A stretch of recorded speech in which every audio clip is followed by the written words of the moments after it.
Suamiku diam-diam mengurus surat cerai. Berharap bisa menikahi gundiknya tanpa aku tahu.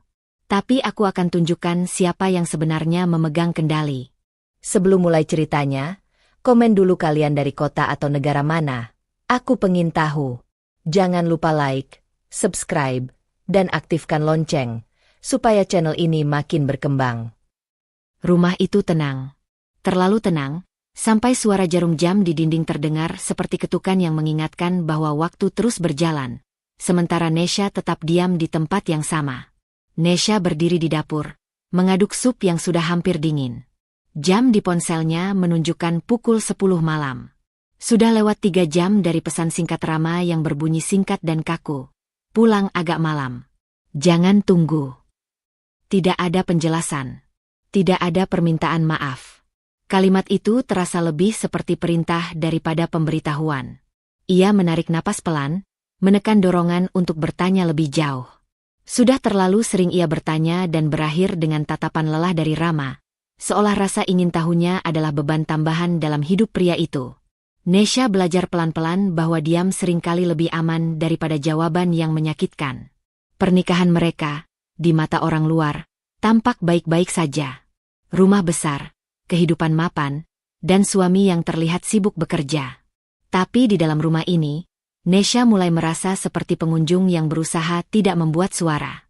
Rama pulang mendekati tengah malam. Pintu dibuka tanpa sapaan. Langkah kakinya berat. Jasnya langsung diletakkan di kursi tanpa ia rapikan. Nesha menoleh, berusaha tersenyum. "Kamu sudah makan?" tanyanya hati-hati. Rama hanya mengangguk singkat tanpa menatapnya. "Di luar." Jawaban itu menutup percakapan sebelum sempat dimulai. Nesha mengangguk, mematikan kompor, lalu menuang sup ke wastafel. Ada rasa sia-sia yang mengendap, tapi ia tidak mengizinkan dirinya menangis. Menangis tidak akan mengubah apapun. Di kamar, Rama langsung berbaring sambil memainkan ponsel. Cahaya layar memantul di wajahnya yang datar. Nesha duduk di tepi ranjang, merapikan selimut yang tidak perlu dirapikan, sekadar memberi tangannya alasan untuk bergerak. "Kamu capek sekali akhir-akhir ini," ucapnya pelan. "Kerja memang capek," jawab Rama singkat. Nada suaranya menutup ruang diskusi. Nesha terdiam. Ada banyak hal yang ingin ia tanyakan. Kenapa Rama semakin jarang pulang? Kenapa ia tak lagi bercerita? Kenapa jarak itu terasa nyata? Namun satu ketakutan selalu menghentikannya. Takut mendengar jawaban yang mengonfirmasi kecurigaan terburuknya. Takut kehilangan rumah tangga yang sudah ia pertahankan dengan mengalah terlalu lama. Ia berbaring membelakangi Rama. Dalam gelap, pikirannya berkelana ke masa lalu yang selalu ia coba kubur. Kenangan tentang ditinggalkan. Tentang janji yang perlahan menguap. Tentang perasaan tidak cukup, tidak dipilih. Rama tertidur cepat, napasnya teratur. Nesha masih terjaga, menatap dinding kosong. Ia menyadari sesuatu yang membuat dadanya mengencang. Ia sudah lama merasa sendirian, bahkan saat tidur di ranjang yang sama. Pagi datang dengan suara pintu depan ditutup keras. Rama berangkat tanpa sarapan, tanpa berpamitan. Di meja makan, ponsel Nesha bergetar. Sebuah pesan masuk, bukan dari Rama, melainkan dari Busari. "Nesha, kamu sebagai istri harus lebih perhatian. Jangan sampai suami mencari kenyamanan di luar." Nesha membaca pesan itu berulang kali. Tidak ada pertanyaan tentang keadaannya, tidak ada kepedulian. Hanya tuduhan yang dibungkus nasihat. Ia tahu posisi Busari sebagai ibu Rama selalu jelas, membela anaknya, apapun yang terjadi. Dan entah bagaimana, setiap masalah rumah tangga selalu berujung pada kesalahan Nesha. Ia meletakkan ponsel dengan tangan sedikit gemetar. Untuk sesaat, ia ingin membalas. Membela diri. Menjelaskan bahwa ia sudah berusaha. Tapi seperti biasanya, ia memilih diam. Diam yang ia sebut sebagai kedewasaan. Meski jauh di dalam hatinya, diam itu terasa seperti menghapus dirinya sendiri perlahan. Nesha berjalan mengelilingi rumah, menyentuh perabot, foto pernikahan di dinding, tanaman yang ia rawat sendiri. Semua ini ia jaga. Semua ini ia pertahankan. Namun untuk pertama kalinya, muncul pertanyaan kecil yang berbahaya di benaknya. Apakah semua ini juga menjaganya? Sore itu, Nesha membuka lemari dan menemukan jas Rama yang masih berbau parfum asing. Ia membeku. Jantungnya berdetak lebih cepat. Ada sesuatu yang berubah di dadanya. Bukan kemarahan, melainkan ketakutan yang lebih dalam. Ia menutup lemari perlahan. Seolah jika ia bergerak terlalu cepat, kenyataan itu akan runtuh menimpanya. Nesha duduk di lantai, memeluk lututnya. Ia tahu ia sedang berdiri di tepi sesuatu yang tidak ingin ia lihat, namun juga tidak bisa terus diabaikan. Malam menjelang lagi. Rama belum pulang. Kali ini, Nesha tidak memasak. Ia duduk di ruang tamu dalam gelap, menatap pintu yang sama sekali tidak bergerak. Di dalam dirinya, sebuah keputusan kecil mulai terbentuk. Belum berani bersuara, tapi cukup berbahaya untuk mengubah segalanya. Ia berjanji pada dirinya sendiri, dengan suara yang hampir tak terdengar. Jika jarak ini terus melebar, aku tidak bisa terus berpura-pura tidak melihatnya. Dan untuk pertama kalinya, ketakutan Nesha bukan hanya tentang ditinggalkan, melainkan tentang kehilangan dirinya sendiri jika ia tetap diam. Malam itu berakhir tanpa kepastian, dan pagi datang dengan sisa ketegangan yang belum menguap. Nesha bangun dengan dada terasa berat, seolah janji kecil yang ia ucapkan pada dirinya sendiri semalam berubah menjadi beban yang belum siap ia pikul. Rama masih tidur saat Nesha beranjak dari ranjang. Punggungnya membelakangi. Jarak di antara mereka terasa lebih nyata daripada sentuhan apapun. Di dapur, Nesha menyiapkan sarapan seperti biasa. Tangannya bergerak otomatis, sementara pikirannya sibuk merapikan perasaan yang berantakan. Ia bertanya-tanya apakah hari ini ia harus bersikap berbeda, lebih berani, lebih jujur, atau tetap menjadi diri yang selama ini dipilih Rama, istri yang tidak banyak bertanya. Suara bel memecah keheningan. Nesha terkejut. Bel itu jarang berbunyi sepagi ini. Saat pintu dibuka, Bu Sari berdiri di ambang pintu dengan wajah datar yang sulit ditebak. Tas tangannya digenggam erat seolah rumah ini bukan milik orang lain, melainkan perpanjangan dari wilayahnya sendiri. "Kamu sendirian?" tanya Bu Sari tanpa menunggu dipersilakan masuk. "Rama masih di kamar, Bu," jawab Nesha pelan, memberi jalan. Bu Sari melangkah masuk, matanya menyapu rumah dengan penilaian yang tak disembunyikan. Ia duduk di kursi ruang makan, meletakkan tasnya dengan sikap seorang yang merasa berhak. Nesha menyeduhkan teh, berusaha menjaga senyum agar tidak goyah. "Kamu kelihatan capek," kata Bu Sari sambil meniup teh. Nada suaranya terdengar seperti perhatian, namun matanya tidak menunjukkan hal yang sama. Istri seharusnya memang bisa jaga suami, bukan cuma rumah. Kata-kata itu meluncur ringan, tapi menghantam tepat di dada Nesha. Ia menelan ludah, mencoba menafsirkan apakah itu sekadar nasihat atau sindiran yang sengaja diarahkan. "Saya berusaha, Bu," jawab Nesha, lebih sebagai pembelaan daripada jawaban. Bu Sari tersenyum tipis. "Berusaha saja tidak cukup. Kalau suami sampai sering di luar, berarti ada yang kurang di rumah." Kalimat itu menggantung di udara. Nesha merasakan panas di wajahnya, campuran malu dan sakit yang sulit dijelaskan. Ia ingin mengatakan bahwa Rama jarang di rumah bukan karena dirinya. Ingin menjelaskan bahwa ia sudah melakukan semua yang bisa ia lakukan. Namun suaranya tertahan di tenggorokan. Rama akhirnya keluar dari kamar. Rambutnya masih basah, wajahnya datar. Ia mencium tangan ibunya singkat lalu duduk tanpa menatap Nesha. "Ibu pagi-pagi datang?" tanya Rama. Bu Sari mengangguk. "Ibu cuma khawatir. Kamu terlalu sering di luar, Nak. Ibu takut kamu tidak diurus dengan baik." Rama melirik Nesha sekilas, lalu mengangkat bahu. "Aku sibuk kerja, Bu." Itu saja. Tidak ada pembelaan. Tidak ada klarifikasi. Tidak ada satu kata pun yang menepis tuduhan ibunya. Nesha menunggu, berharap Rama akan berkata sesuatu, apa saja, yang menunjukkan bahwa ia masih berada di pihaknya. Namun harapan itu gugur satu persatu. Bu Sari menghela napas seolah kecewa. "Ya sudah. Ibu cuma mengingatkan. Jangan sampai orang lain yang lebih perhatian." Kali ini, Nesha merasa kakinya lemas. Sindiran itu tidak lagi halus. Itu peringatan. Dan Rama tetap diam, seolah percakapan itu tidak melibatkannya. Sarapan berlangsung sunyi. Bunyi sendok beradu dengan piring terdengar terlalu keras. Nesha makan tanpa rasa, matanya menunduk. Ia merasa kecil, seolah keberadaannya dipertanyakan di hadapan dua orang yang seharusnya menjadi keluarganya. Setelah Busari pergi, rumah kembali sepi, namun tidak lagi terasa tenang. Rama berdiri, meraih tas kerjanya. Ibu cuma khawatir, katanya singkat, seakan itu cukup untuk menutup semuanya. Kamu dengar apa yang ibu katakan?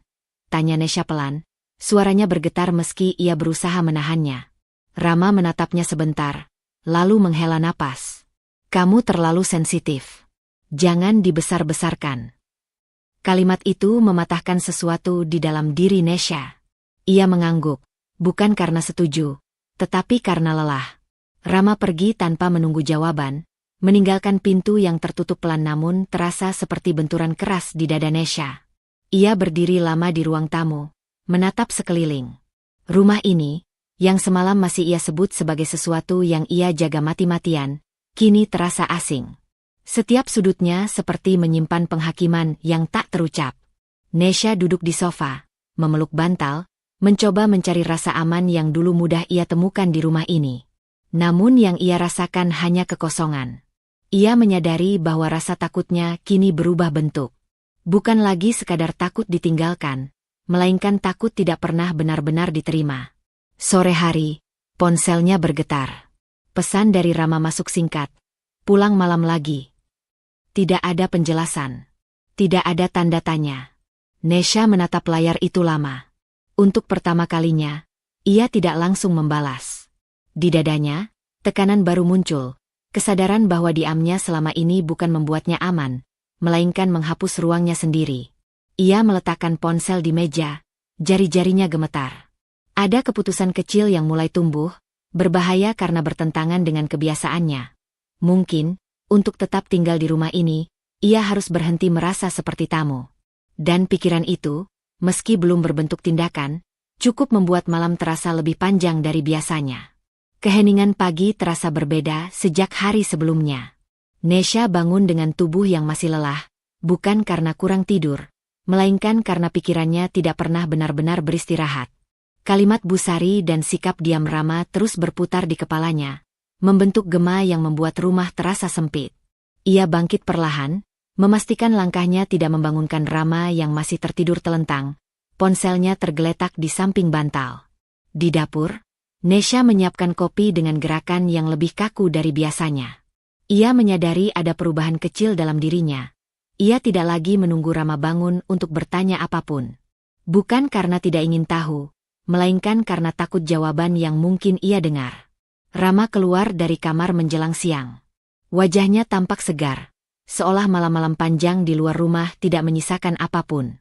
Ia mengambil kunci mobil, memeriksa ponselnya sekilas. Aku pergi sebentar, katanya singkat. Kamu pulang makan siang? Tanya Nesha, berusaha menjaga nada tetap ringan. Rama menggeleng. Nanti. Ia berbalik, lalu berhenti sejenak. Ponselku ketinggalan. Aku ambil dulu. Rama kembali ke kamar mandi. Nesha berdiri terpaku di ruang tengah. Ponsel itu masih tergeletak di meja dekat sofa. Layarnya menyala karena notifikasi baru masuk. Nesha tidak berniat melihat. Ia bahkan melangkah menjauh. Namun suara getar kedua menyusul, dan namanya, bukan namanya, melainkan nama perempuan lain, terpampang jelas di layar. Laras, aku capek nunggu. Kamu bilang segera, tapi sampai kapan? Nesha berhenti bernapas. Jantungnya berdetak keras, terlalu keras untuk diabaikan. Ia tidak menyentuh ponsel itu, hanya menatapnya seolah benda itu bisa menggigit. Pesan berikutnya masuk, lebih singkat, lebih tajam. Laras, aku butuh kepastian. Tidak ada emoji. Tidak ada basa-basi. Kalimat itu terdengar seperti tuntutan, bukan percakapan. Nesha merasakan kakinya melemah. Nama itu, Laras, tidak ia kenal secara pribadi, tetapi konteksnya terlalu jelas untuk disalahartikan. Ini bukan rekan kerja. Ini bukan urusan biasa. Langkah Rama terdengar dari kamar mandi. Nesha refleks menjauh satu langkah, seolah tertangkap melakukan sesuatu yang terlarang, meski ia hanya melihat. Rama keluar, mengambil ponselnya. Tatapan mereka bertemu sepersekian detik. Rama mengerutkan kening. Kenapa?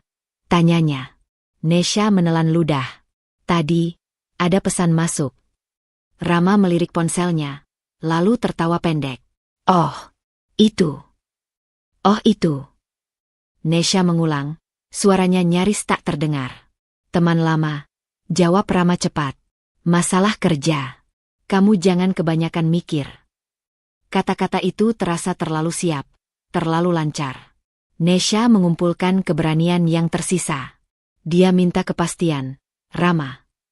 Rama menghela napas panjang, jelas kesal. Kamu baca pesannya, ya? Aku sudah bilang jangan curiga berlebihan.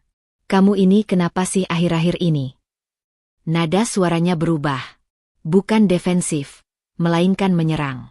Nesha merasa posisinya langsung terbalik. Dari yang bertanya menjadi yang dituduh. Aku cuma tanya, ucap Nesha pelan. Karena aku istrimu. Justru karena itu, potong Rama, kamu harus percaya. Jangan semua hal kamu anggap aneh. Capek aku kalau tiap pulang harus diinterogasi. Interogasi. Kata itu menusuk. Nesha ingin berkata bahwa ia hanya ingin kejelasan. Bahwa jarak ini nyata dan menyakitkan. Tapi melihat wajah Rama yang menutup diri, ia merasa pertanyaan apapun hanya akan membuatnya terlihat semakin salah. Aku percaya, kata Nesha akhirnya, meski dadanya terasa sesak. Kata itu meluncur lebih cepat dari keyakinannya sendiri. Rama mengangguk. Puas. Bagus. Jangan dengerin omongan orang atau pikiran kamu sendiri. Ia pergi tanpa menoleh lagi. Pintu tertutup. Dan keheningan kembali menguasai rumah. Nesha duduk perlahan di sofa. Tangannya gemetar, bukan karena marah, melainkan karena ada sesuatu yang runtuh di dalam dirinya. Ia baru saja memilih percaya, bukan karena yakin, tetapi karena takut. Takut jika ia terus bertanya, Rama akan semakin menjauh. Takut jika ia bersikeras, rumah tangga ini benar-benar akan lepas dari genggamannya. Namun bersamaan dengan itu, muncul ketakutan lain yang lebih halus dan lebih berbahaya. Ia merasa sedang kehilangan kendali atas hidupnya sendiri. Keputusan-keputusan kecil. Kapan bertanya, kapan diam, kapan percaya. Semuanya terasa ditentukan oleh reaksi Rama, bukan oleh batas yang ia miliki. Sore itu, Nesha membersihkan rumah dengan lebih keras dari biasanya. Setiap gerakan seperti upaya mengusir pikiran yang terus kembali pada satu kalimat. Aku butuh kepastian. Ia bertanya-tanya, kepastian seperti apa yang dimaksud Laras. Dan yang lebih menakutkan, apakah Rama juga sedang menyiapkan kepastian itu? Malam datang, dan Rama kembali pulang larut. Ia bersikap seolah tidak ada apa-apa. Nesha menanggapinya dengan sikap yang sama. Mereka makan dalam diam, berbagi ruang tanpa berbagi apapun. Sebelum tidur, Nesha membuka ponselnya sendiri. Jarinya melayang di atas layar. Ragu. Ia mengetik nama Mira, sahabatnya, lalu menghapusnya. Ia belum siap bercerita. Mengaku berarti membuka kemungkinan bahwa kecurigaannya nyata. Sebagai gantinya, ia membuka catatan kecil di ponselnya dan menulis satu kalimat singkat, nyaris seperti pengingat rahasia untuk dirinya sendiri. Perhatikan. Jangan lagi menutup mata. Ia menyimpan catatan itu, mematikan layar, dan berbaring membelakangi Rama. Malam itu, Nesha tetap memilih percaya. Tapi untuk pertama kalinya, ia berjanji diam-diam untuk tidak lagi sepenuhnya menyerahkan kendali hidupnya pada kepercayaan yang rapuh. Keputusan kecil itu terasa berisiko, karena memperhatikan berarti siap melihat kebenaran yang mungkin tidak sanggup ia hadapi. Pagi itu, Nesha terbangun dengan kepala penuh. Catatan kecil yang ia tulis semalam masih teringat jelas. Perhatikan. Jangan lagi menutup mata. Kalimat itu seperti perintah dan ancaman sekaligus. Ia bangkit dari ranjang tanpa membangunkan Rama yang masih terlelap. Wajahnya tenang seolah tidak ada apapun yang mengganggu hidupnya. Ketidakselarasan itu membuat dada Nesha mengencang. Di dapur, Nesha menatap pantulan dirinya di kaca lemari. Wajahnya tampak biasa, terlalu biasa untuk seseorang yang hatinya terus bergemuruh. Ia menyadari selama ini ia begitu pandai menyembunyikan luka, bahkan dari dirinya sendiri. Tapi pagi ini, luka itu menuntut diakui. Rama berangkat lebih cepat dari biasanya. Ia hanya berkata singkat, "Aku lembur lagi," lalu pergi tanpa menunggu respons. Nesha tidak mengejar, tidak bertanya. Ia hanya mengangguk, mencatat dalam diam. Lagi. Ada perubahan kecil dalam caranya memandang hal-hal itu. Bukan lagi sebagai alasan yang harus dimaklumi, melainkan sebagai pola yang perlu diperhatikan. Siang hari, Nesha bertemu Mira di sebuah kafe kecil dekat rumah. Mira datang dengan ekspresi yang langsung menajam begitu melihat wajah Nesha yang pucat. Tanpa banyak basa-basi, Mira meletakkan cangkirnya dan menatap Nesha lurus. "Kamu kelihatan capek, bukan karena kurang tidur," kata Mira. Nesha tersenyum tipis. "Aku baik-baik saja." "Kamu selalu bilang begitu saat tidak baik-baik saja," balas Mira, nada suaranya tegas, bukan menghakimi. "Sampai kapan kamu mau mengalah demi cinta yang jelas-jelas nggak seimbang?" Kalimat itu membuat Nesha tercekat. Ia menunduk, jarinya mengusap pinggir cangkir. "Aku cuma nggak mau ribut. Aku takut kalau aku dorong terlalu keras, semuanya malah hancur." Mira menghela napas panjang. "Nes, kamu sadar nggak? Setiap kali kamu mundur, dia maju satu langkah. Dan dia jadi makin berani karena tahu kamu nggak akan kemana-mana." Kata-kata itu tidak terdengar asing, tapi kali ini terasa lebih tajam. Nesha teringat pesan Laras, tatapan Rama yang dingin, dan caranya selalu mengalihkan kesalahan. Perlahan, potongan-potongan itu mulai membentuk satu gambaran yang sulit diabaikan. "Aku cuma mau rumah tanggaku utuh," ujar Nesha lirih. "Utuh menurut siapa?" tanya Mira cepat. "Menurut kamu, atau menurut dia yang nyaman karena kamu terus mengalah?" Nesha terdiam. Untuk pertama kalinya, ia tidak punya jawaban yang meyakinkan. Ia menyadari bahwa selama ini ia menyebut ketakutannya sebagai cinta. Takut ditinggalkan. Takut dianggap tidak cukup. Takut kehilangan peran sebagai istri yang ia pertahankan mati-matian. "Kalau kamu terus begini," lanjut Mira lebih lembut, "bukan cuma dia yang akan pergi sesuka hati. Kamu juga akan kehilangan dirimu sendiri." Kata-kata itu menancap dalam. Nesha mengangguk pelan. Ia belum siap membantah, apalagi bertindak. Tapi ada sesuatu yang berubah. Kesadaran kecil bahwa ketakutannya bukan sekadar kelemahan, melainkan undangan bagi Rama untuk melangkah lebih jauh tanpa konsekuensi. Sore itu, Nesha pulang dengan pikiran yang lebih jernih, meski hatinya berat. Rama belum pulang. Di rumah yang sunyi, Nesha berjalan perlahan, kali ini tidak untuk membersihkan atau menunggu, melainkan untuk mengamati. Ia membuka lemari, melihat jas Rama yang kembali berbau parfum asing. Ia tidak langsung menutupnya seperti sebelumnya. Ia berdiri lebih lama, membiarkan fakta itu menempel di ingatannya. Ia duduk di ruang tamu, memperhatikan jadwal di kalender, catatan kecil tentang kepulangan Rama yang sering ia hapus agar terlihat rapi. Kali ini, ia tidak menghapus.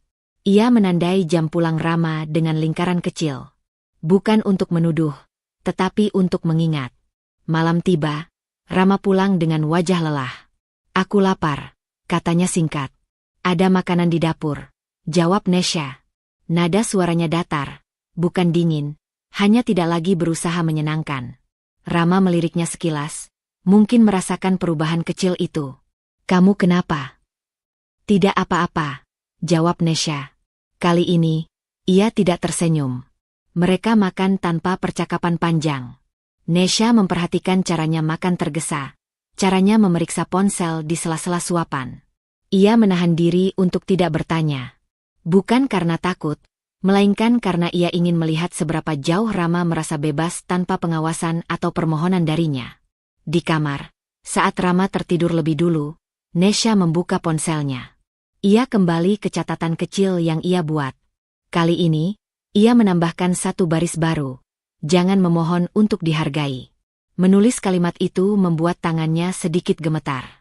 Ia tahu keputusan ini berisiko. Mengamati berarti mengumpulkan kebenaran. Dan kebenaran, apapun bentuknya, akan memaksanya memilih di kemudian hari. Nesha mematikan layar dan berbaring, menatap langit-langit dalam gelap. Ia belum berubah menjadi perempuan yang berani menghadapi segalanya. Tapi malam itu, ia berhenti menjadi perempuan yang terus memohon agar dicintai. Tekanan batin itu tidak meledak, ia mengendap. Dan justru itulah yang paling berbahaya. Pagi itu, Nesha terbangun dengan perasaan yang belum sempat ia beri nama. Bukan sedih, bukan marah. Lebih seperti firasat yang menggantung dan menolak turun menjadi kepastian. Sejak pertemuannya dengan Mira, Nesha berhenti bertanya dan mulai mengamati. Keputusan kecil itu membuat dunianya terasa lebih sunyi, namun juga lebih tajam. Rama sudah duduk di meja makan ketika Nesha keluar dari kamar. Di hadapannya terbentang map coklat tebal, beberapa lembar kertas tersusun rapi di dalamnya. Ia membaca dengan serius, alisnya berkerut, pena di tangan bergerak cepat memberi tanda. Pemandangan itu tidak biasa. Rama jarang membawa urusan kerja ke rumah, apalagi terlihat seteliti ini. Nesha menuang air ke gelasnya, matanya sesekali melirik ke arah map itu. Ada cap kantor notaris di salah satu sudut kertas. Ia tidak mengenali isinya, tapi nalurinya langsung siaga. "Kamu lagi urus apa?" tanyanya. Suaranya sengaja dibuat netral. Rama menutup map itu setengah, seolah baru sadar sedang diperhatikan. "Kerjaan," jawabnya singkat. "Banyak yang harus dibereskan." "Oh," kata Nesha. Tidak ada pertanyaan lanjutan. Ia mengingat janji pada dirinya sendiri untuk tidak memohon, tidak memaksa. Namun diam kali ini terasa berbeda. Lebih penuh, lebih sadar. Rama berdiri, merapikan kertas-kertas itu dengan tergesa, lalu memasukkannya kembali ke dalam tas. Gerakannya terlalu cepat, seolah ingin menghindari sesuatu. Nesha mencatatnya dalam hati. Siang hari, ponsel Nesha bergetar.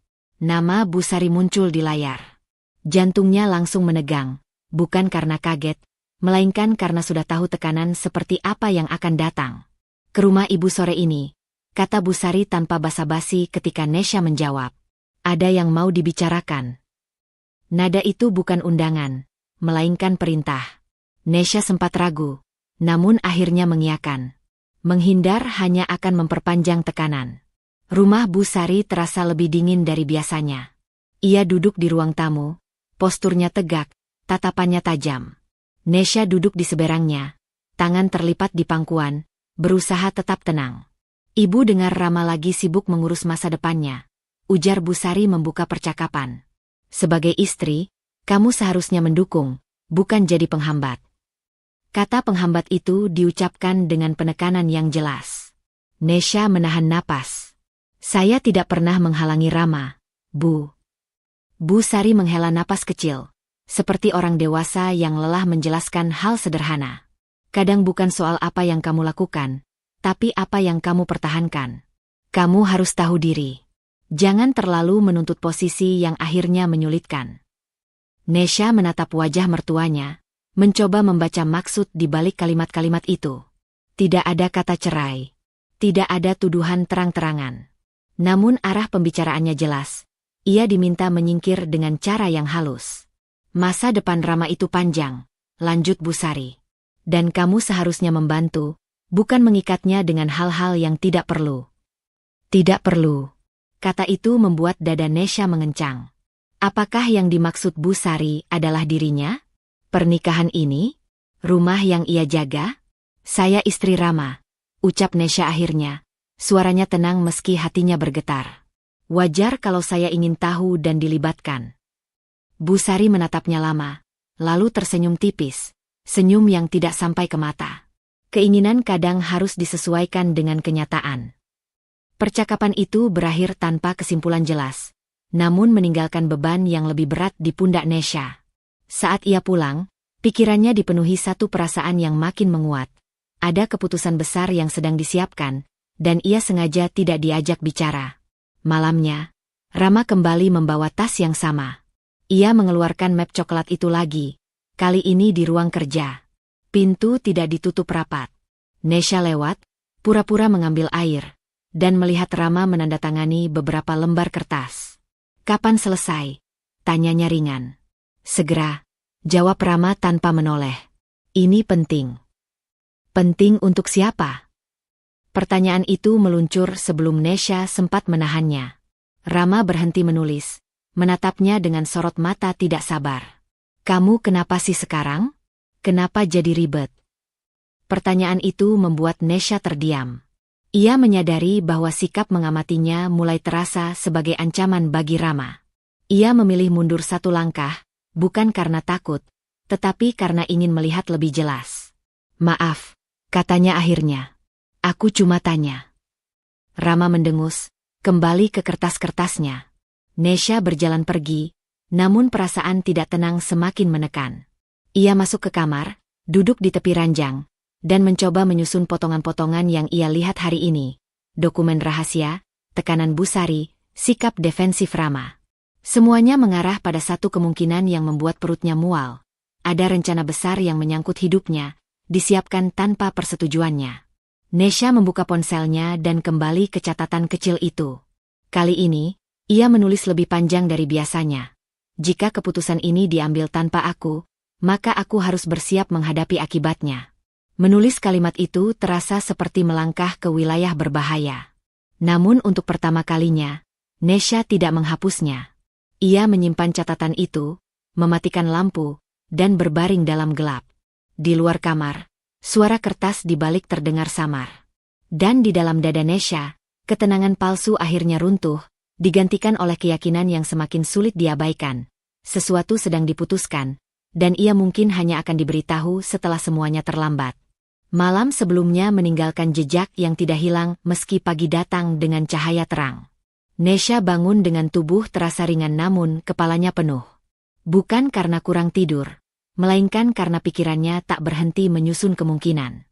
Dokumen, Busari, sikap Rama.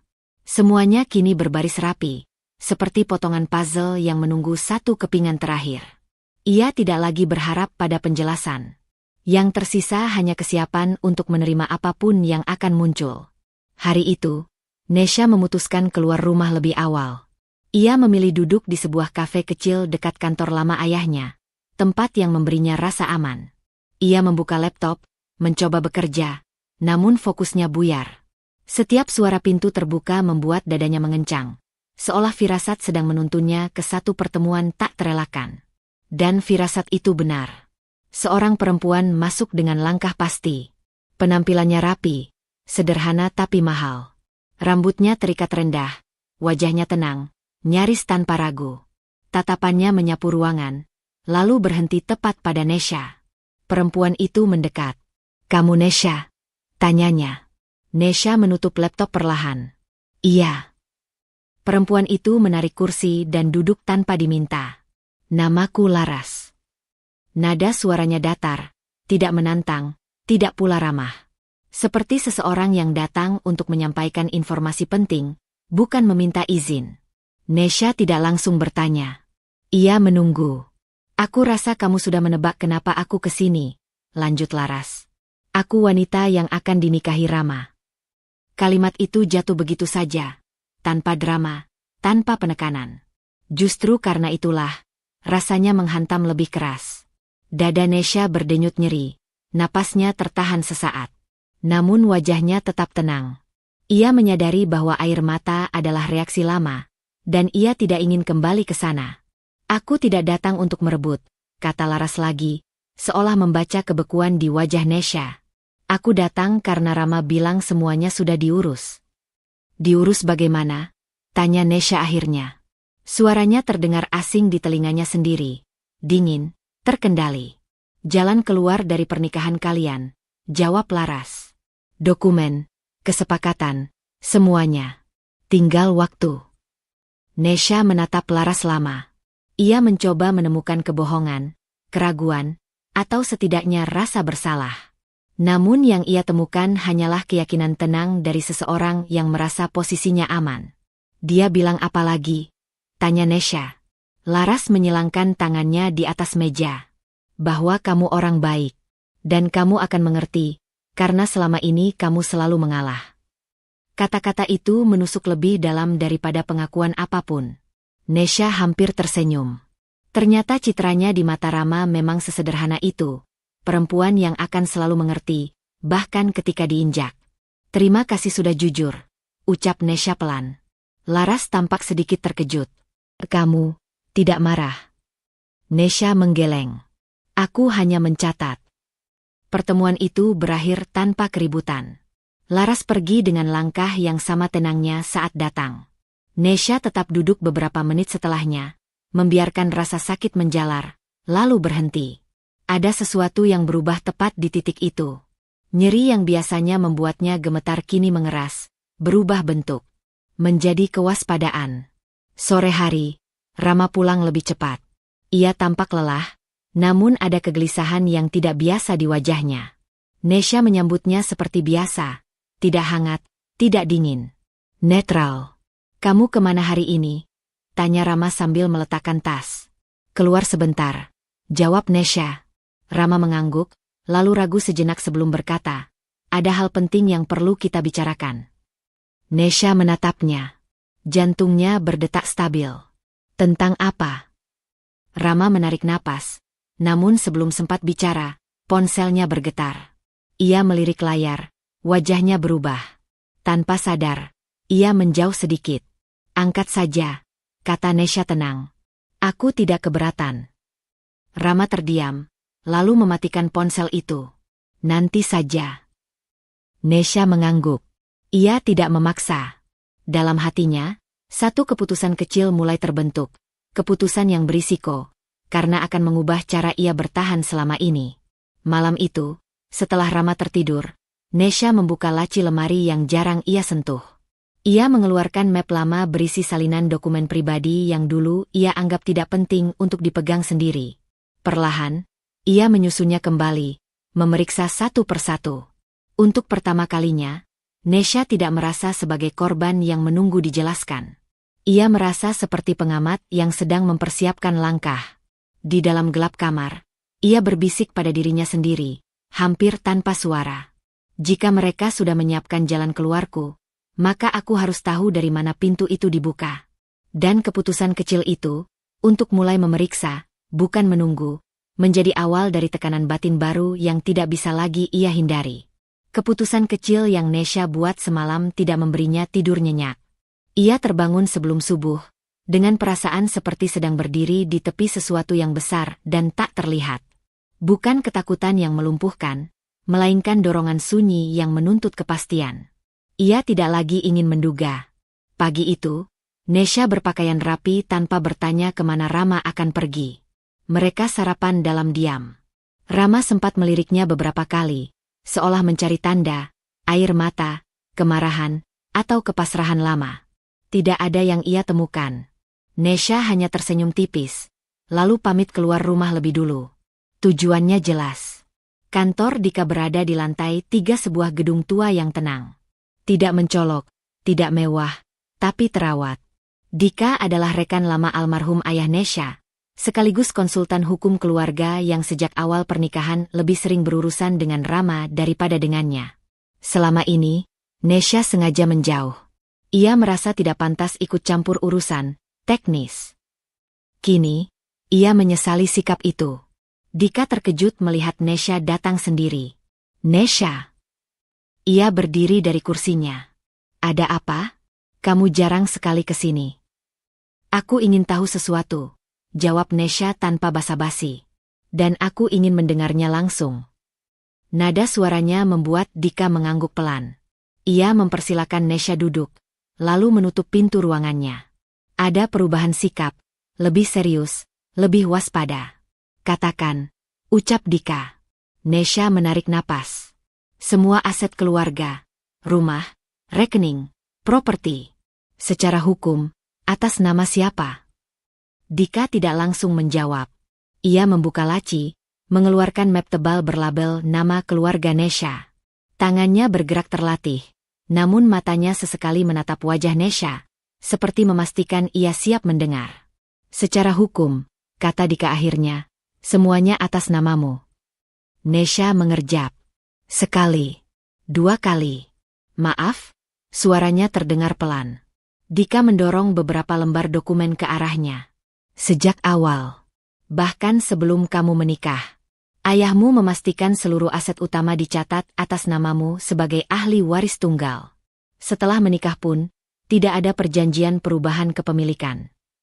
Nesha menatap kertas-kertas itu. Tanda tangannya ada di sana, tanda tangan lama, yang dulu ia bubuhkan tanpa benar-benar membaca. Karena ia percaya. Karena ia lelah. Karena ia pikir itu tidak penting. Rama? Tanyanya. Tidak pernah tercatat sebagai pemilik. Jawab Dika jujur. Ia hanya diberi kuasa mengelola beberapa hal. Akses. Hak pakai. Bukan kepemilikan.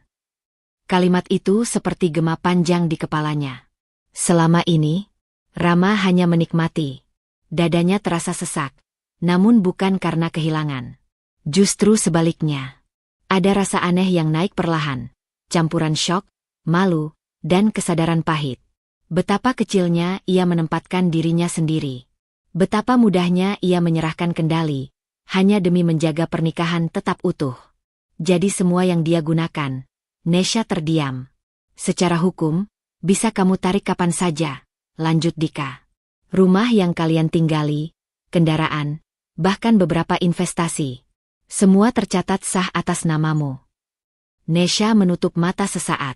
Ingatan berkelebat, Busari yang berkata ia hanya menumpang hidup dari Rama. Rama yang berbicara soal masa depan seolah semuanya hasil jerih payahnya. Laras yang yakin akan menikah dengan laki-laki mapan. Dan ia, yang percaya. Aku bodoh, gumam Nesha lirih. Dika segera menggeleng.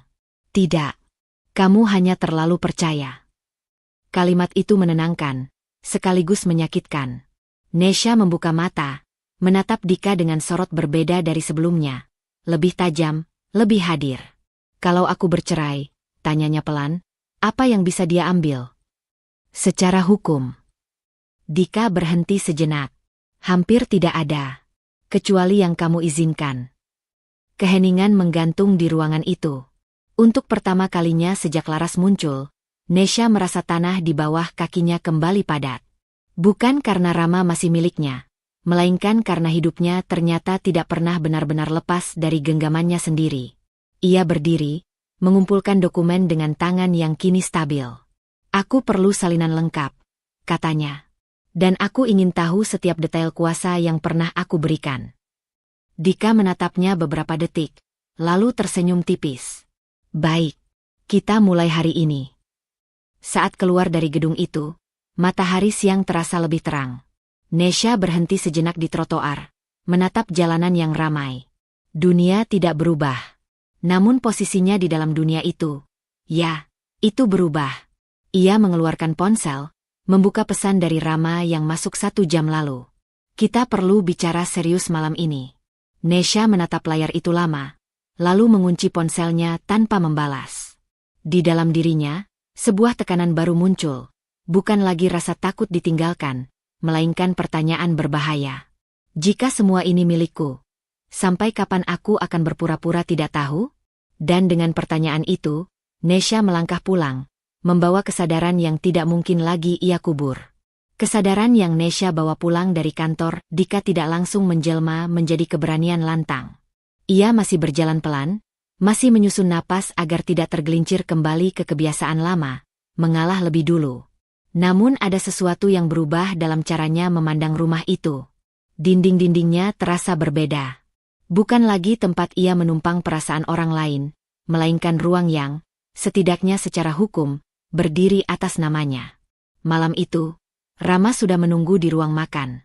Di depannya tergeletak map coklat tipis. Terlalu rapi. Terlalu disiapkan. Kita perlu menyelesaikan beberapa urusan, kata Rama tanpa menoleh, seolah kalimat itu bukan permintaan, melainkan perintah. Nada suaranya datar, profesional. Suara yang biasa ia gunakan ketika ingin orang lain patuh tanpa bertanya. Nesha meletakkan tasnya perlahan. Jantungnya berdebar, tapi tidak lagi panik. Ia duduk berhadapan dengan Rama, menjaga jarak emosional yang baru ia pelajari. Urusan apa? Tanyanya. Rama mendorong map itu ke tengah meja. Cuma formalitas. Beberapa dokumen pengurusan aset dan administrasi. Tanda tangan saja. Formalitas. Kata itu menggantung di udara, memantul di benak Nesha. Ia teringat bagaimana selama ini ia menandatangani banyak hal tanpa membaca. Bagaimana kepercayaannya selalu dibalas dengan tuntutan lebih besar. Ia membuka map itu pelan-pelan. Beberapa lembar dokumen tercetak rapi, bahasa hukumnya panjang dan berlapis. Namun kali ini, mata Nesha tidak kabur. Ia membaca lebih teliti. Ada frasa tentang kuasa, pengalihan wewenang, dan pengurusan penuh atas properti tertentu. Tangannya berhenti. Ini bukan formalitas, ucap Nesha pelan. Rama menghela napas, seolah sedang menghadapi anak kecil yang rewel. Nesha, jangan mulai lagi. Aku sudah capek hari ini. Nesha mengangkat wajahnya. Untuk pertama kalinya, ia tidak meminta pengertian. Ini dokumen yang memberimu kuasa penuh atas aset tertentu. Kenapa kamu bilang ini formalitas? Rama terdiam sesaat. Hanya sesaat. Lalu senyum tipis muncul. Senyum yang dulu sering membuat Nesha ragu pada nalarnya sendiri. Kamu terlalu curiga, katanya. Ini cuma pengaturan teknis. Supaya lebih praktis. Praktis untuk siapa? Tanya Nesha. Nada itu, tenang, tidak bergetar, membuat Rama menegakkan punggungnya. Ada perubahan kecil di wajahnya, seperti topeng yang sedikit bergeser. Untuk kita, jawabnya cepat. Untuk masa depan. Nesha menutup map itu perlahan. Suara kertas bertemu kertas terdengar lebih keras dari yang seharusnya. Aku tidak akan menandatanganinya. Kalimat itu jatuh di meja seperti benda asing. Rama menatapnya. Alisnya berkerut. Apa? Aku bilang, aku tidak akan menandatangani apapun tanpa penjelasan lengkap, ulang Nesha. Dan tanpa aku berkonsultasi lebih dulu. Wajah Rama mengeras. Sejak kapan kamu perlu izin orang lain untuk urusan rumah tangga kita? Sejak aku sadar aku tidak lagi aman, jawab Nesha dalam hati. Aku berhak tahu, katanya pelan. Ini menyangkut hidupku juga. Rama tertawa pendek, tanpa humor. Jangan sok mandiri. Kamu pikir kamu paham hal-hal seperti ini? Kalimat itu dulu akan membuat Nesha mundur. Malam ini, kalimat itu justru menegaskan sesuatu yang sudah lama ia rasakan. Aku bisa belajar, balasnya. Dan aku sedang melakukannya. Rama berdiri tiba-tiba. Kursinya bergeser kasar, suaranya menggores lantai. Kamu berubah, katanya dengan nada tajam. Sejak kapan kamu jadi seperti ini? Nesha ikut berdiri, meski lututnya sedikit gemetar. Sejak aku lelah merasa bodoh di rumahku sendiri. Keheningan menyambar di antara mereka. Mata Rama menyipit. Untuk pertama kalinya, Nesha melihat kemarahan yang tidak disamarkan. Bukan ledakan besar, melainkan tekanan dingin. Cara Rama mengontrol situasi dengan intimidasi halus. Kamu istri aku, katanya rendah. Jangan lupa posisi kamu. Kalimat itu menekan, seperti tangan yang dulu sering ia rasakan di bahunya. Tidak menyakiti, tapi membuatnya tak bisa bergerak. Namun malam ini, Nesha tidak menunduk. Aku tahu posisiku, katanya. Dan justru karena itu, aku tidak akan tanda tangan. Rama mendengus, mengambil map itu kembali. Baik, ujarnya dingin. Kalau kamu mau main keras, jangan salahkan aku kalau semuanya jadi rumit. Ancaman itu tidak lagi membuat Nesha gemetar seperti dulu. Yang ia rasakan justru kewaspadaan tajam. Ia melihat dengan jelas, kemarahan Rama bukan karena ia menolak, melainkan karena ia kehilangan kendali. Saat Rama pergi ke kamar tanpa menoleh lagi, Nesha tetap berdiri di ruang makan. Napasnya masih berat, tangannya dingin. Tapi ada sesuatu yang menetap di dadanya. Sebuah keyakinan rapuh namun nyata. Ia tidak menandatangani apapun malam ini. Dan keputusan kecil itu terasa berisiko. Seolah ia baru saja melangkah keluar dari garis aman yang selama ini membelenggunya. Di balik pintu kamar yang tertutup, Nesha tahu, Rama tidak akan berhenti. Dan untuk pertama kalinya, ia bersiap, bukan untuk memohon, melainkan untuk bertahan. Pagi itu, rumah terasa lebih sempit dari biasanya. Sisa ketegangan semalam belum sepenuhnya mengendap ketika bel berbunyi, memecah keheningan yang rapuh. Nesha sedang merapikan dapur, berusaha menata rutinitas agar pikirannya tidak berlarian kemana-mana. Tangannya berhenti di udara saat ia melihat Bu Sari berdiri di balik pintu. Wajahnya kaku, sorot matanya tajam, seolah datang bukan untuk berkunjung, melainkan mengadili. Ada apa, Bu? Nesha membuka pintu dengan sikap sopan yang masih ia jaga, meski dadanya mengeras. Bu Sari melangkah masuk tanpa menunggu dipersilakan. Tasnya diletakkan keras di atas meja ruang tamu. Aku dengar kamu menolak tanda tangan dokumen Rama, katanya langsung, tanpa basa-basi. Nesha menutup pintu pelan. Informasi itu tidak mungkin sampai ke telinga Bu Sari tanpa perantara. Rama, pikirnya. Selalu Rama. Aku hanya ingin tahu apa yang aku tanda tangani, jawab Nesha, berusaha menjaga nada suaranya tetap rata. Bu Sari mendengus. Itu alasan orang serakah. Kamu kira aku tidak tahu? Sejak dulu kamu mengincar harta anakku. Kata-kata itu menghantam lebih keras dari yang Nesha duga. Bukan karena baru, melainkan karena betapa akrabnya tuduhan itu. Ia teringat tahun-tahun awal pernikahan, ketika Bu Sari sering menyinggung betapa beruntungnya Rama menikah dengannya. Saat itu, Nesha mengira itu pujian yang canggung. Kini, ia melihat maknanya berubah. Aku tidak pernah mengincar apapun, kata Nesha pelan. Aku hanya ingin adil. Adil. Bu Sari tertawa pendek. Adil versi siapa? Kamu hidup enak dari kerja keras Rama. Sekarang mau menarik semuanya. Nesha menelan ludah. Ada dorongan lama untuk membela diri, untuk menjelaskan panjang lebar, untuk membuktikan bahwa ia bukan perempuan seperti yang dituduhkan. Namun dorongan itu berhenti di tenggorokannya. Karena tiba-tiba, ia melihat pola itu dengan jelas.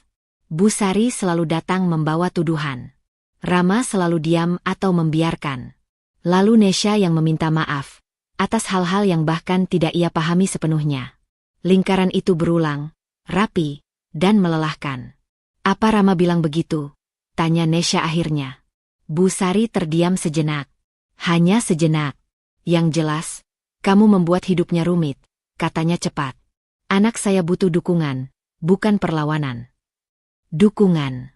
Kata itu terdengar mulia, tapi selama ini artinya satu, menyerah. Nesha duduk perlahan di kursi, menjaga jarak aman. Bu Sari, ucapnya, suaranya lebih tenang dari yang ia bayangkan. Selama ini, setiap kali ada masalah, saya yang diminta mengalah. Setiap kali Rama mengambil keputusan sepihak, saya yang diminta memahami. Pernahkah ibu bertanya bagaimana perasaan saya? Bu Sari memalingkan wajah. Perasaan tidak penting kalau kamu istri. Kalimat itu menutup sesuatu di dalam diri Nesha. Bukan dengan amarah meledak, melainkan kesadaran dingin. Ia tidak sedang berhadapan dengan orang yang ingin memahami. Ia sedang berhadapan dengan orang yang ingin menang. Saya tidak menghancurkan siapapun, kata Nesha pelan tapi tegas. Saya hanya berhenti membiarkan diri saya dihancurkan. Bu Sari menatapnya tajam. Kamu berani melawan orang tua. Nesha mengangkat wajahnya. Tidak ada air mata. Tidak ada suara gemetar. Saya berani melindungi diri saya. Keheningan mengisi ruang tamu. Bu Sari berdiri, mengambil tasnya dengan gerakan kaku. Kalau begitu, jangan harap Rama akan tetap bersabar, katanya dingin. Ancaman itu melayang di udara, tapi tidak lagi menancap seperti dulu. Nesha mengangguk pelan. Saya tidak lagi meminta kesabaran siapapun. Bu Sari pergi tanpa pamit.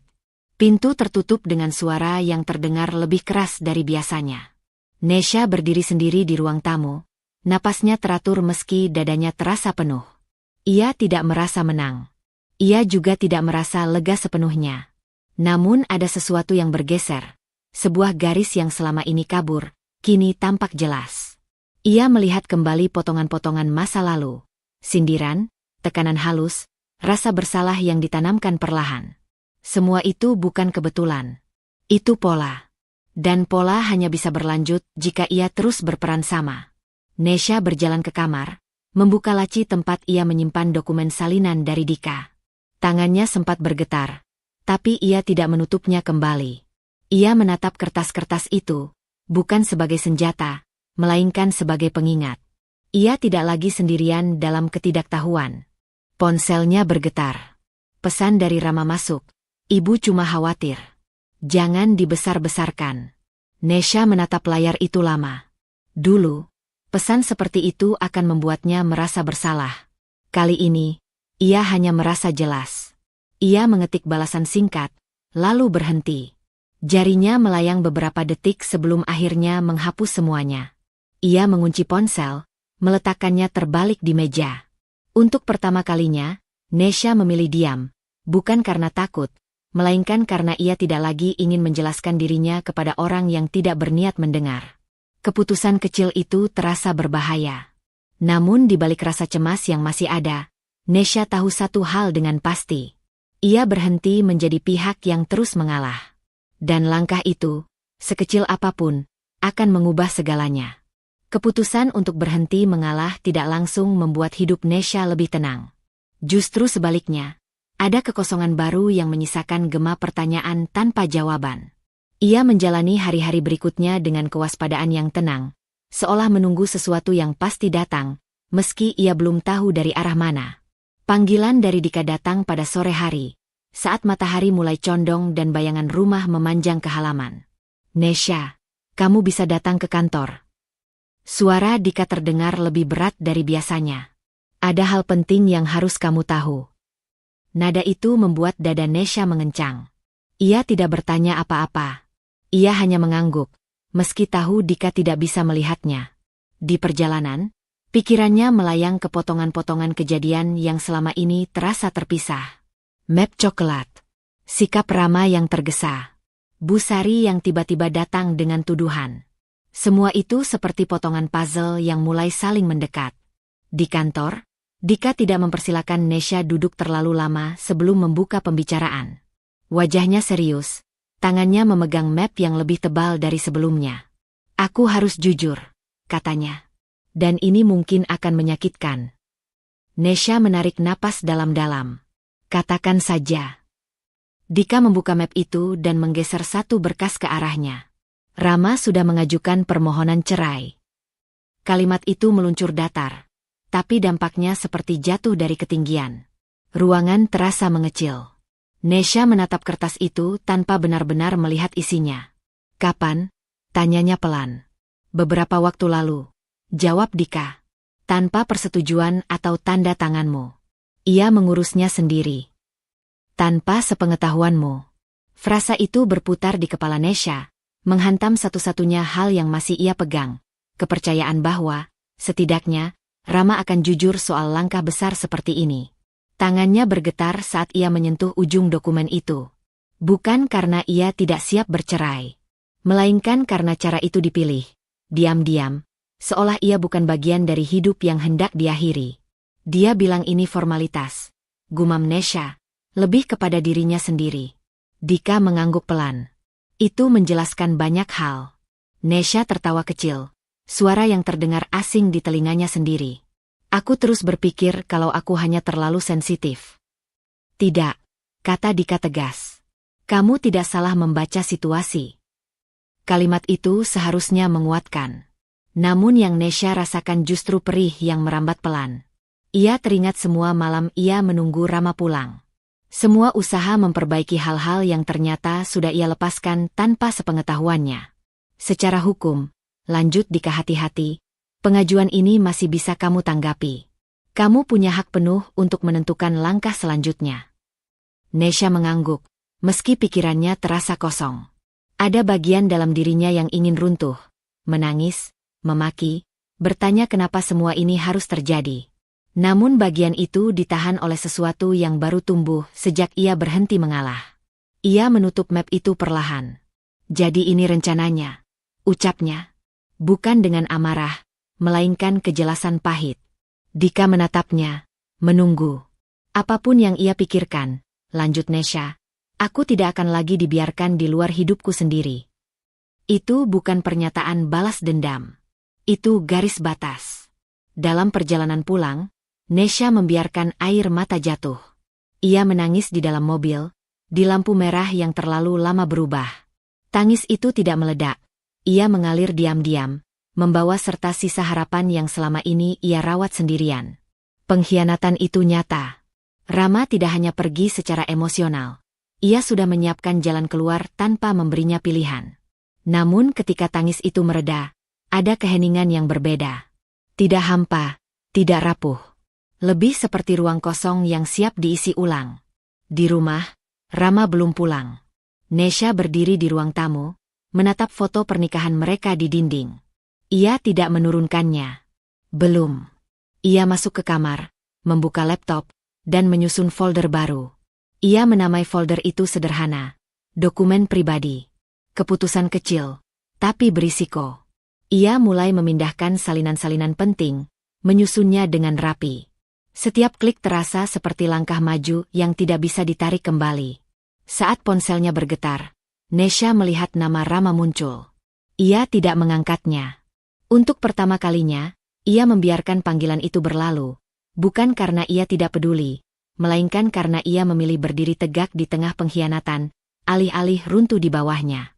Dan di keheningan itu, Nesha tahu, permainan sudah dimulai. Bukan oleh Rama, melainkan oleh dirinya sendiri.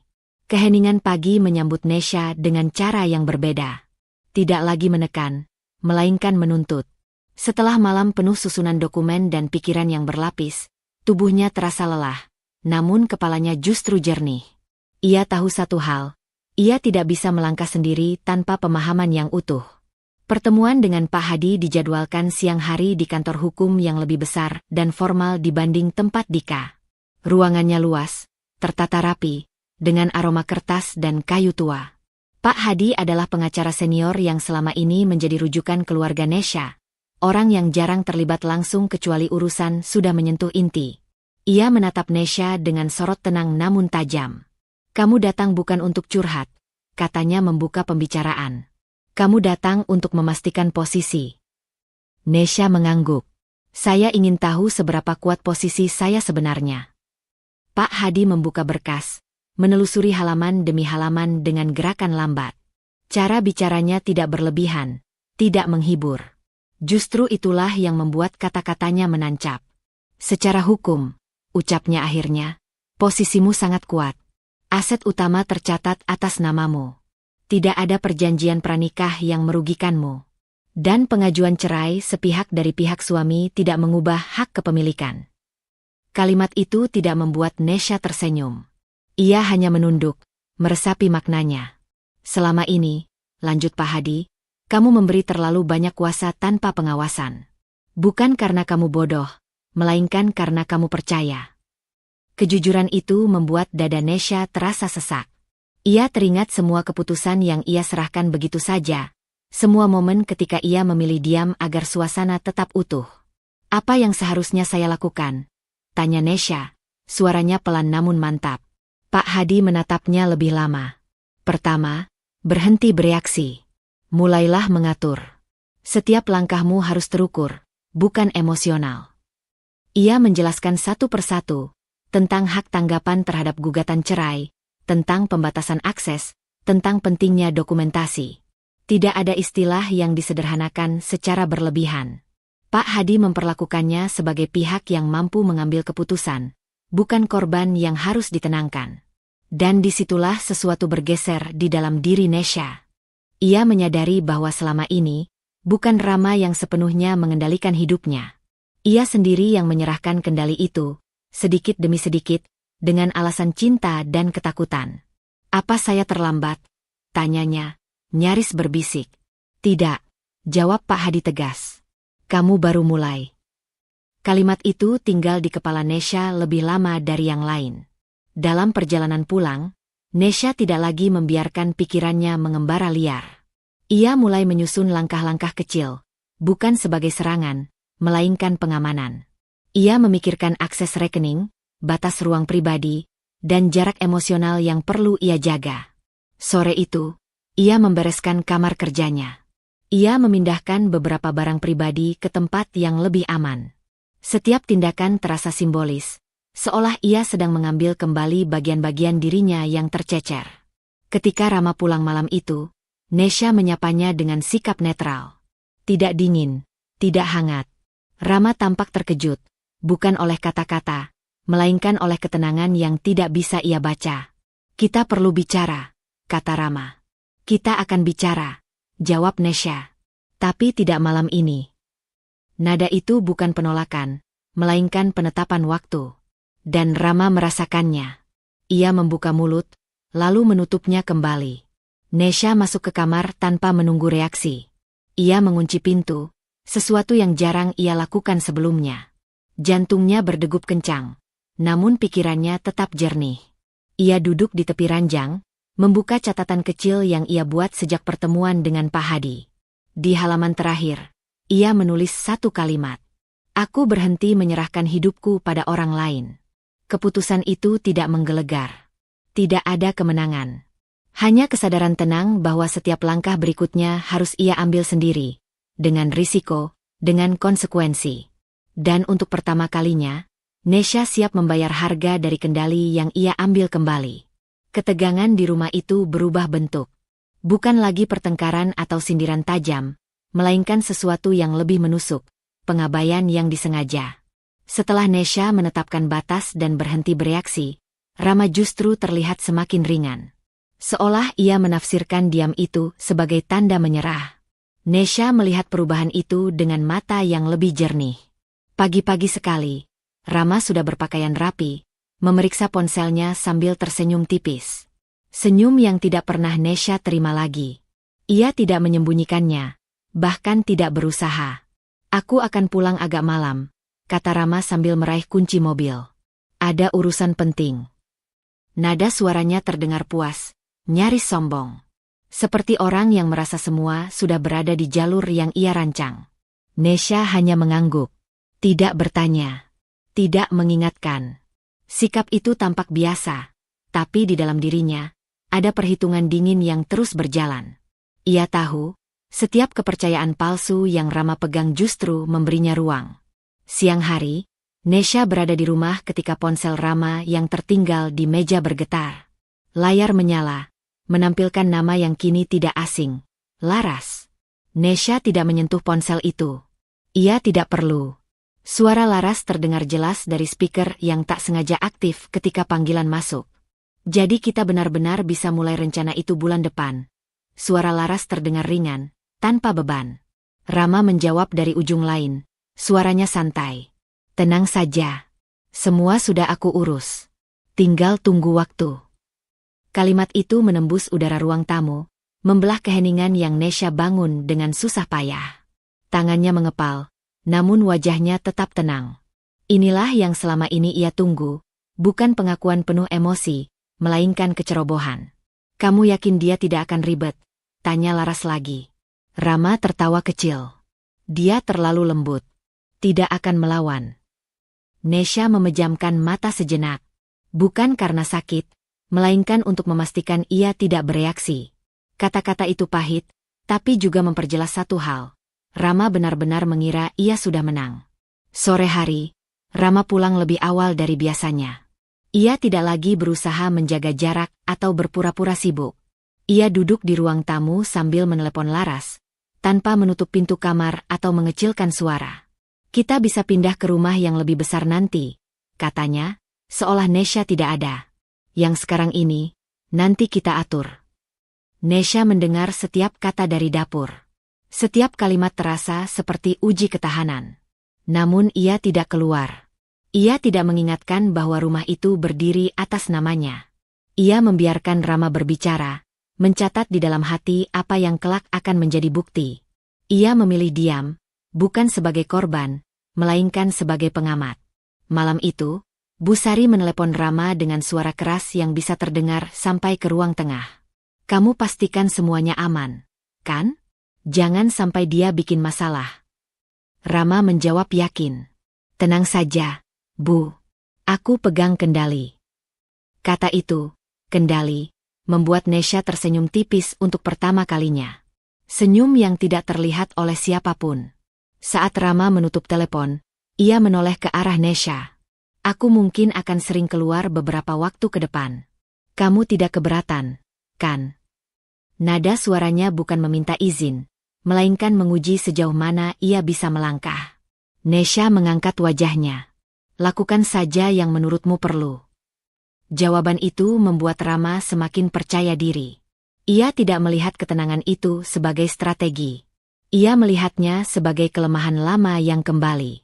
Ketika malam semakin larut dan Rama tertidur lebih cepat dari biasanya, Nesha duduk sendirian di ruang tamu.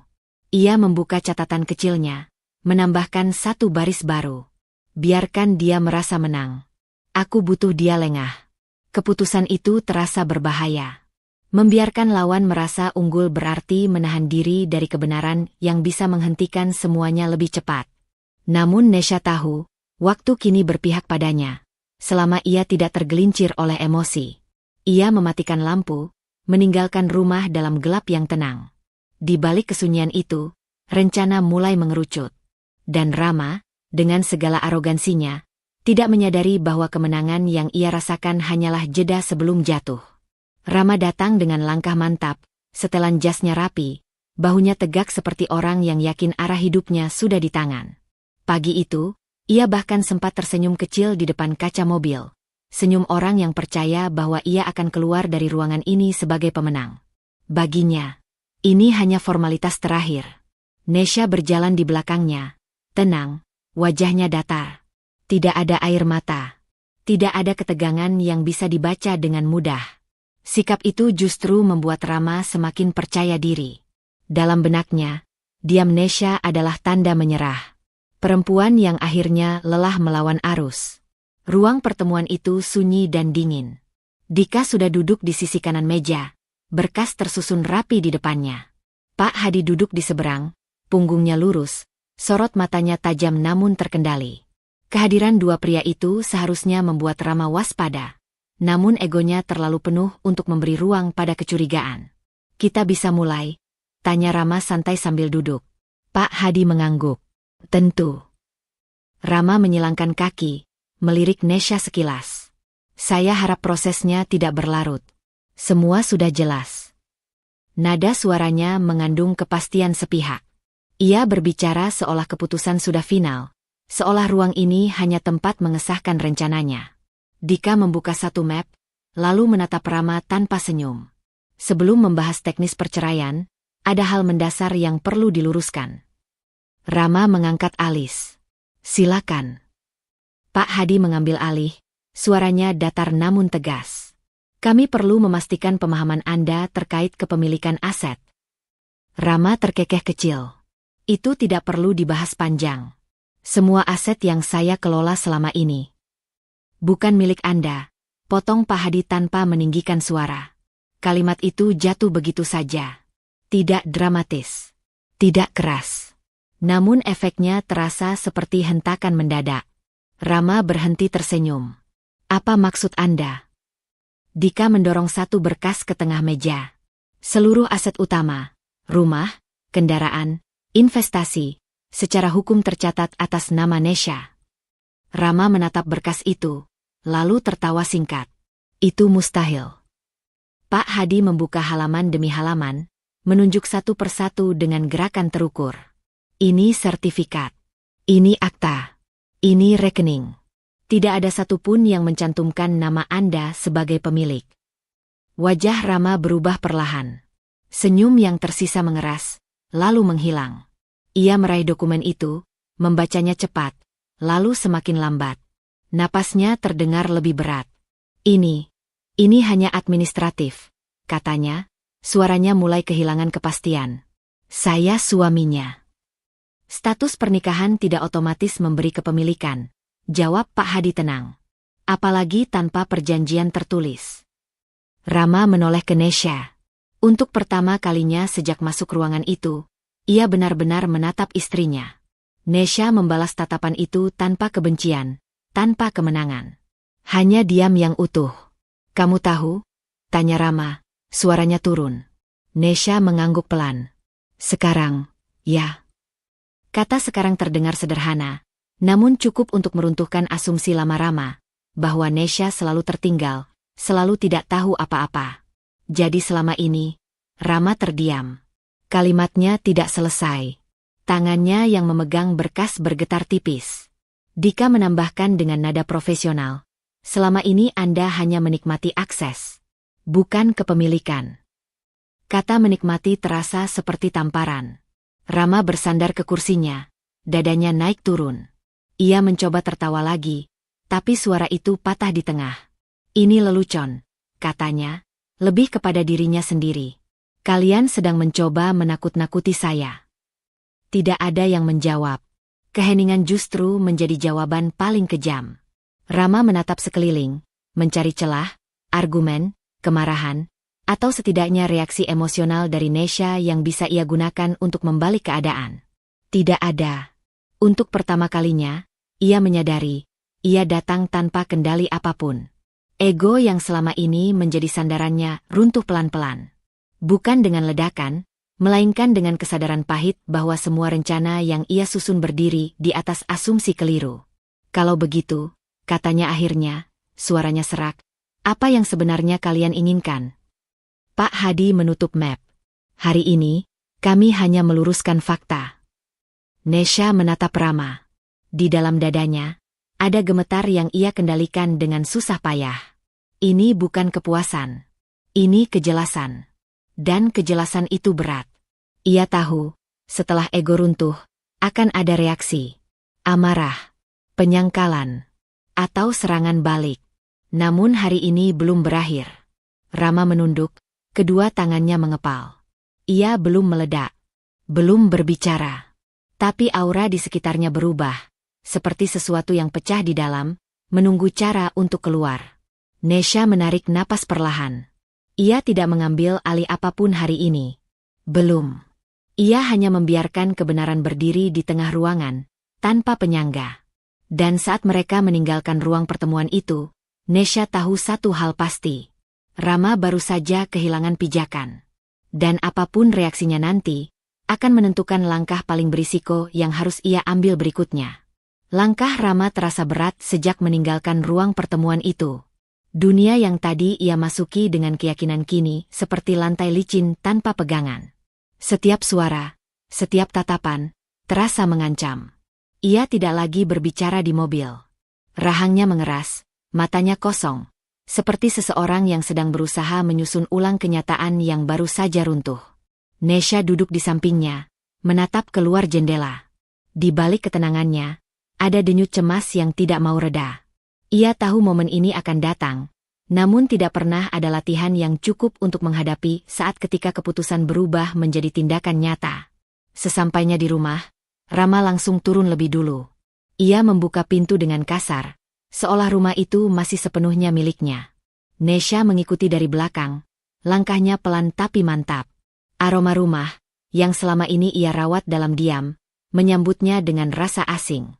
Di ruang tamu, Bu Sari berdiri gelisah.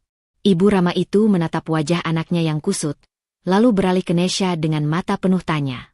Rama, kenapa wajahmu begitu? Tanyanya cemas. Rama melempar tasnya ke sofa.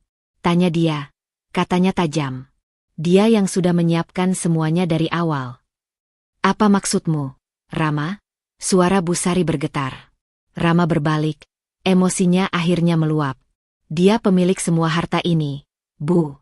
Rumah ini. Mobil. Semuanya. Selama ini kita cuma numpang. Bu Sari terdiam.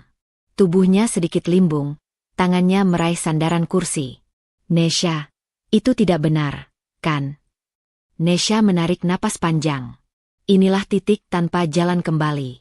Ia melangkah maju, suaranya tenang meski dadanya sesak. Benar, Bu. Keheningan jatuh berat. Bu Sari menatap sekeliling rumah, seolah baru pertama kali melihatnya.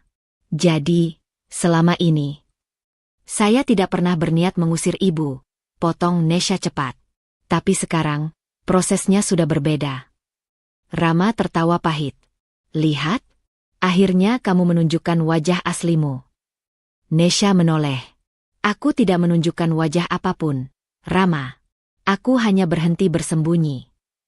Ia mengeluarkan map tipis dari tasnya dan meletakkannya di meja. Mulai hari ini, aku yang menangani proses cerai secara resmi. Semua komunikasi akan melalui pengacaraku. Rama melangkah mendekat, wajahnya merah. Kamu sengaja menunggu aku jatuh, ya? Supaya kelihatan hebat. Tidak, jawab Nesha lirih. Aku menunggu sampai aku cukup kuat untuk tidak runtuh bersamamu. Kata-kata itu membuat Rama terdiam sejenak. Lalu amarahnya berubah arah. Ia menunjuk sekeliling. Ini rumahku. Aku membangunnya dengan reputasiku. Rumah ini dibangun dengan namaku. Nesha menimpali, nadanya tetap datar. Dan hari ini, aku menetapkan batas. Bu Sari maju tergesa, berdiri di antara mereka. Nesha, Ibu mohon. Apapun masalah kalian, jangan ambil rumah ini. Ibu sudah tua. Kemana kami harus pergi? Permohonan itu menghantam Nesha lebih keras dari teriakan Rama. Ia menunduk sejenak, menahan getar di tangannya. Ada bagian dari dirinya yang ingin menyerah, ingin menunda, ingin kembali menjadi perempuan yang mengalah demi kedamaian semu. Namun ia mengingat malam-malam sunyi, kata-kata yang meremehkan, keputusan yang selalu diambil tanpa dirinya. Ia mengangkat kepala. Saya tidak mengambil rumah ini, Bu. Saya hanya mengambil kembali hidup saya. Bu Sari terisak. Rama menoleh dengan mata tajam. Kamu kejam. Nesha menatapnya lurus. Aku tegas. Ia melanjutkan, suaranya lebih berat. Rama, kamu harus meninggalkan rumah ini hari ini. Kalimat itu menggantung di udara. Rama terperangah. Hari ini. Iya. Kamu tidak bisa. Aku bisa, potong Nesha. Kali ini, suaranya sedikit bergetar, tapi tidak goyah. Dan jika aku menundanya, aku tahu aku tidak akan pernah melakukannya. Rama memandangnya lama, mencari keraguan. Yang ia temukan hanya kelelahan dan tekad yang terlambat ia sadari. Bu Sari menangis pelan. Nesha. Aku akan pastikan ibu punya waktu dan bantuan, kata Nesha lembut. Tapi Rama harus pergi. Keputusan itu seperti memutus tali terakhir yang menahan semuanya tetap rapi. Rama meraih kunci mobil dengan kasar, lalu berhenti di depan pintu. Ia menoleh sekali lagi, matanya penuh kebencian dan sesuatu yang lebih dalam, takut. Kamu akan menyesal, katanya. Mungkin, jawab Nesha jujur. Tapi tidak hari ini. Pintu tertutup keras. Suara mesin mobil menjauh, meninggalkan rumah dalam kesunyian yang baru. Nesha berdiri di ruang tamu, lututnya melemah. Keputusan kecil itu, mengusir hari ini juga, adalah langkah paling berisiko yang pernah ia ambil. Ia tahu, setelah ini, tidak ada lagi ruang aman. Dan untuk pertama kalinya, ia bertanya dalam diam. Apakah ia siap menghadapi apapun yang akan Rama lakukan setelah kehilangan segalanya? Rumah itu sunyi. Sunyi yang berbeda dari sebelumnya. Bukan lagi berat dan menekan, melainkan tenang dan stabil. Setiap sudut yang dulu menyimpan gema pertengkaran, kata-kata menyakitkan, dan rahasia yang menunggu meledak kini terasa lapang. Nesha berdiri di jendela ruang tamu, melihat sinar matahari sore menembus tirai tipis. Ia menarik napas panjang, membiarkan udara segar memenuhi paru-parunya, seolah untuk pertama kalinya sejak lama benar-benar bernapas lega. Malam kemarin masih terasa segar di ingatannya. Rama pergi, Bu Sari pulang ke rumahnya sendiri dengan berat hati, dan rumah ini akhirnya milik Nesha, bukan sekadar secara hukum, tapi juga secara emosional. Ia memandang dinding, rak buku, sofa, dan meja makan, semua milik sahnya. Dan untuk pertama kalinya, ia tidak merasa takut akan apapun yang tersisa dari masa lalu. Tidak ada rasa bersalah yang menekan karena terlalu lama mengalah. Rasa itu perlahan mencair menjadi kesadaran. Kesadaran bahwa ia pantas berdiri tegak, bahwa dirinya tidak harus mengalah demi menjaga yang tak pernah menghargai. Suara ketukan lembut di pintu memecah lamunannya. Mira, sahabat dan penasihat batinnya sejak lama, masuk dengan senyum hangat. Kamu terlihat damai, katanya. Aku senang melihatmu seperti ini. Nesha tersenyum tipis. Iya, damai, tapi juga berat, jawabnya. Berat karena baru menyadari berapa banyak yang aku biarkan hilang, tapi juga lega karena akhirnya aku ambil kendali. Mira mendekat, meletakkan tangan di bahu Nesha. Itu hal yang wajar. Kamu tidak bisa melindungi semua hal tanpa melindungi diri sendiri dulu. Nesha mengangguk, menatap matanya sendiri di cermin kecil di sudut ruang. Refleksi itu menampilkan perempuan yang berbeda dari yang dulu. Tatapannya mantap, bahunya tegap, namun ada kelembutan yang tidak hilang. Perempuan yang pernah takut kehilangan rumah, harta, dan cinta, kini memegang kendali atas satu hal yang paling penting, dirinya sendiri. Ia menyalakan lampu di ruang kerja, duduk di kursi, dan membuka laptop. Tidak ada berkas untuk dipantau dengan rasa cemas, tidak ada surat dari Rama yang perlu diperiksa. Ia menata dokumen pribadi dengan tenang, memeriksa kembali aset dan rekening, memastikan semuanya aman, tindakan kecil yang menegaskan kontrol penuh atas hidupnya. Di luar jendela, hujan ringan mulai turun, menimpa halaman yang bersih dan tertata. Nesha tersenyum melihat tetes-tetes air yang menumbuk dedaunan, menyadari sesuatu. Hujan ini bukan simbol kesedihan, melainkan penyucian. Semua emosi lama, rasa takut, bersalah, kecewa, dan sakit, tersapu, meninggalkan ruang kosong yang siap diisi masa depan. Ia berjalan ke dapur, membuat secangkir teh hangat. Aroma itu menenangkan, mengingatkannya pada waktu ketika ia pertama kali belajar berdiri sendiri, ketika ia mulai menyusun hidup tanpa harus menyesuaikan diri dengan ego orang lain. Setiap langkah di rumah ini kini diambil dengan sadar, bukan karena kewajiban, bukan karena takut kehilangan. Saat duduk kembali di sofa, Nesha memikirkan semua orang yang pernah menekan, meremehkan, atau mencoba mengontrolnya. Rama, Bu Sari, bahkan rasa takutnya sendiri. Ia tidak menolak masa lalu, tapi memilih tidak lagi membiarkan masa lalu menentukan langkahnya. Dan ia tahu, meski jalan ke depan masih penuh risiko, ia memiliki harga diri utuh dan kendali penuh atas pilihannya.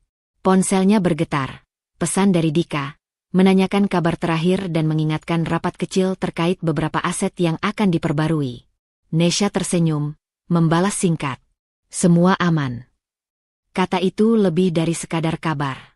Itu pernyataan batin yang menegaskan bahwa ia sudah siap menata hidup sesuai pilihannya sendiri. Ia menatap malam yang perlahan menutup langit kota, cahaya lampu jalan menembus tirai tipis.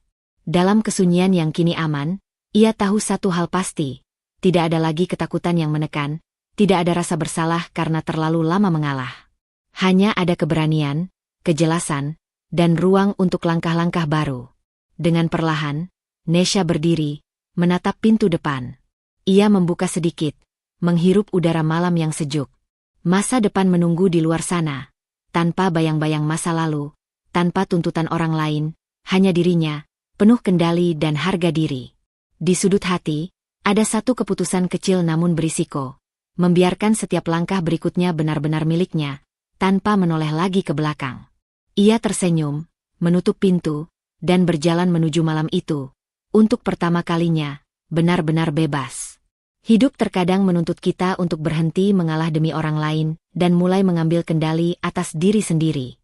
Keberanian untuk menetapkan batas, menjaga harga diri, dan berdamai dengan masa lalu bukanlah ego, tapi bentuk cinta pada diri sendiri. Ingatlah, kebahagiaan sejati dimulai dari kesadaran bahwa kita berhak menentukan jalan hidup kita sendiri. Terima kasih telah mengikuti perjalanan Nesha hingga akhir. Semoga kisah ini menginspirasi Anda untuk berani tegas, menjaga diri, dan melangkah dengan penuh keyakinan. Sampai jumpa di cerita berikutnya, dengan harapan dan semangat baru.